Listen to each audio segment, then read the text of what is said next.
Watch list में इसको जरूर रख करके चलें। अब यहाँ पर टाटा कम्युनिकेशन के अंदर हमने कुछ मैनेजमेंट चेंजेस होते हुए देखे हैं, उसके बाद टाटा कम्युनिकेशन ने एक अच्छी रफ्तार पकड़ी है। सर ये काउंटर कैसा लग रहा है शॉर्ट टू मिड टर्म के लिए?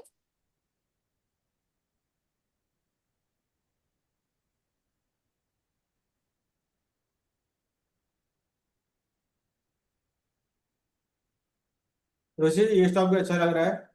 इसमें हम्म। स्टॉप लॉस थोड़ा सा डीप लगा सकते हैं 1590 का। एक हल्का सा डिप मिलता है अपने को 1720-30 पे, वहां पे रिस्क रिवॉर्ड काफी फेवरेबल हो जाएगा। टारगेट रहेंगे 1800, 1900 और 2000 पे। चलिए ठीक है, यहाँ पर 2000 तक के टारगेट्स आप देख सकते हैं टाटा कम्युनिकेशन के अंदर। स्टॉप लॉस बिल्कुल मेंटेन करके रखिएगा। जायडस लाइफ साइंसेस की बात करें तो यहाँ पर भी अच्छी तेजी हमें आते हुए नजर आई, अपने 52 हफ्तों के हाई पर चलता हुआ नजर आ रहा है जायडस लाइफ साइंसेस। आपका नजरिया सर?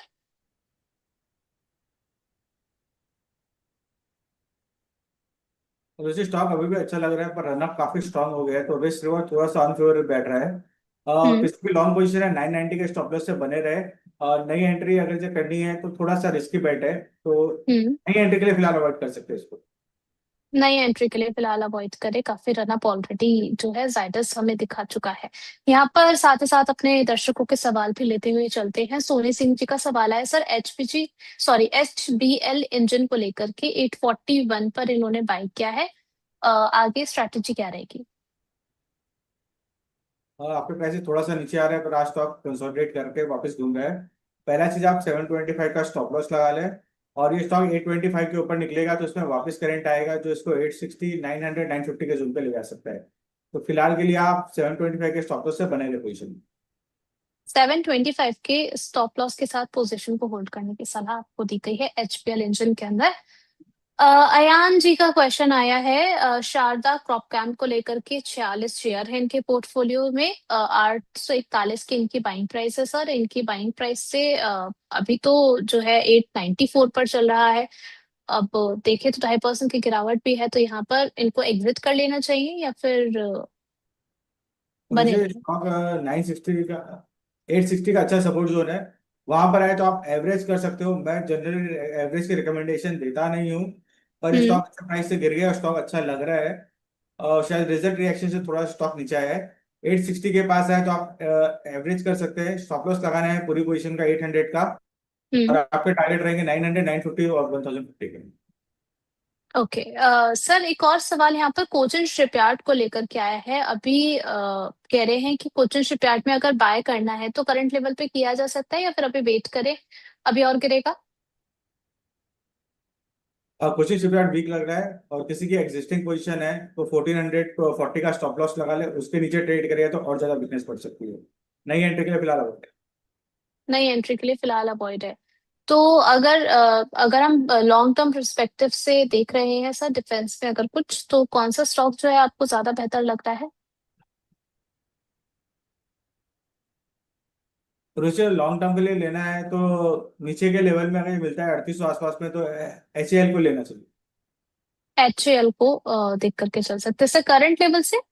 नहीं, 3800 के लेवल पे एक और 10% जैसा डिप है वहां पे लेंगे। लॉन्ग टर्म के लिए लेना है तो अपने को हम्म। ऐसी जगह लेना है जहाँ रिस्क रिवॉर्ड फेवरेबल है। ओके, 3800 पे HAL को आप कंसीडर करके चल सकते हैं सर। लॉन्ग टर्म टारगेट्स क्या रहेंगे HAL पे?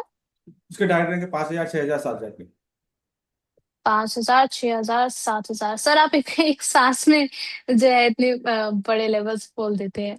चलिए आगे बढ़ते हैं हिंडाल्को को लेकर बस के। ये लेवल आपको दिखाई भी देंगे। और उसी जो मैंने लास्ट टाइम आपके शो में दो स्टॉक रिकमेंड किए थे, भारतीय एयरटेल और ये क्या नाम है, इंडोवरेक्स। इंडोवरेक्स के ऑलमोस्ट सारे टारगेट हिट हो गए थे और भारतीय टारगेट के काफी ऊपर चला गया था। चलिए ठीक है, तो ये दोनों ही स्टॉक्स जो आप देख करके चल सकते हैं। अ, और कई सारे ऐसे स्टॉक्स हैं जो कि रिकमेंडेशन में आते रहते हैं, और आते आते ही सर ने आपको एक और शेयर जो था वो सजेस्ट किया था, रिकमेंड किया था। आई IOLCP यहाँ पर अभी 120 पर चलता हुआ नजर आ रहा है, 118 पर हमने इसको डिस्कस किया था। टारगेट्स आपको दिए गए हैं यहाँ पर अच्छे खासे 25, 35, 45 तक के। ठीक है, स्टॉप लॉस मेंटेन करके चलिएगा। आगे बढ़ चलते हैं यहाँ पर अगले सवाल की ओर। सर क्वेश्चन आया था यहाँ पर हिंडाल्को को लेकर के, क्या टारगेट्स रहेंगे हिंडाल्को पे? हिंडाल्को अच्छा लग रहा है। 1030 का स्टॉप लॉस लगाना है, टारगेट रहेंगे 1100, 1120, 1160। ठीक है। रेखा जी का क्वेश्चन आया है सर, टाटा इन्वेस्टमेंट के बारे में जानना चाह रही है।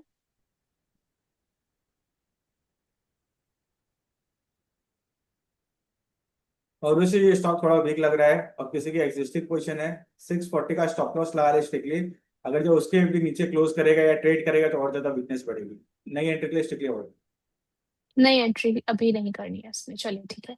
सर यहाँ पर भारतीय एयरटेल को लेकर के अभी आपने रिकमेंड भी किया, आपने कहा कि लास्ट टाइम हमने बात करी थी, तो वो भी हो चुका है। इन्होंने जो है 1950 पर बाय किया हुआ है। अभी यहाँ पर आगे के आप मिड टर्म टारगेट्स क्या देख रहे हैं?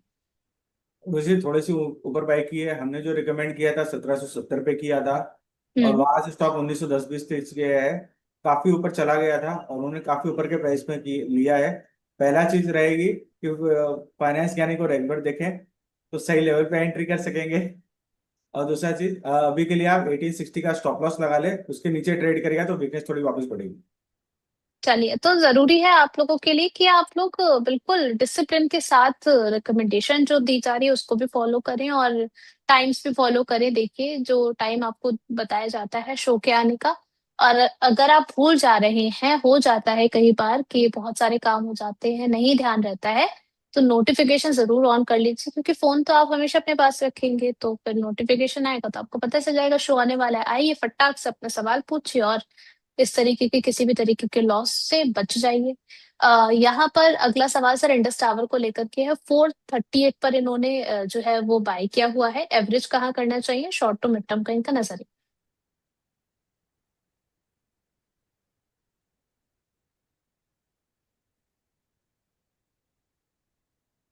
वैसे कल ही इंडस टावर ने 438 39 का हाई बनाया था और ऑलमोस्ट अच्छी जगह पर है। फिलहाल आप एवरेज ना करें, 407 का स्टॉप लॉस लगा लें। जब तक उसके ऊपर ट्रेड कर रहा है इसमें ऊपर का करंट आना चाहिए, जो इसको 450 60 और 480 तक के जोन पे ले जा सकता है। एवरेज करने की जरूरत नहीं है इसको 10 रुपए में। इसको स्टॉप लॉस हम्म। लाके होल्ड रखें। स्टॉप लॉस लगाकर होल्ड करने की सलाह, चलिए ठीक है। अगला नाम यहाँ पर है एलटी टेक का। इन्होंने जो है 3832 पर बाय किया हुआ है।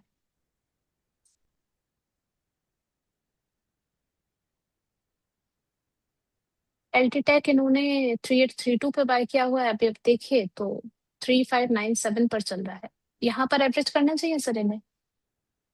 उसी स्टॉक का नाम क्या था? Sir LT take.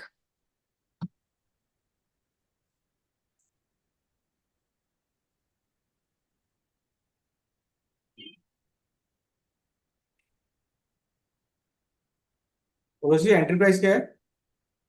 सर इन्होंने बाय किया है 3832 पे। और थोड़ा सा ऊंची एंट्री है, वहां से स्टॉक हल्का हम्म। सा रिट्रेस भी कर रहा है। और हम्म। फिलहाल के लिए आप पहला चीज है 3450 का स्टॉप लॉस लगा लें। उसके नीचे ट्रेड करेगा तो थोड़ी सी वीकनेस वापस बढ़ जाएगी स्टॉक के लिए। और आपके लिए एक रिलीफ रैली तब आएगी जब ये स्टॉक 3729 के ऊपर ट्रेड करेगा। वहां से आपको 3950 से लेकर 4200 तक के टारगेट दिखाई दे सकते हैं। पहला चलिए ठीक कमिटमेंट है। आपको स्टॉप लॉस लगा के रखना है इस ट्रेड पे।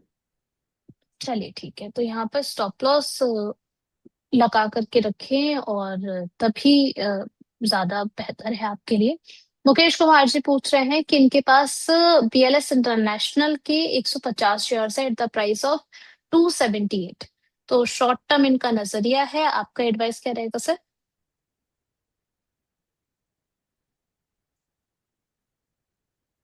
एयरस इंटरनेशनल अच्छा लग रहा है। 278 के ऊपर उनके प्राइस के ऊपर निकलेगा तो वहां से उसमें वापस अपसाइड करंट आएगा, जो उसको हम्म। 290 से लेकर 311 तक के जोन पे ले जा सकता है।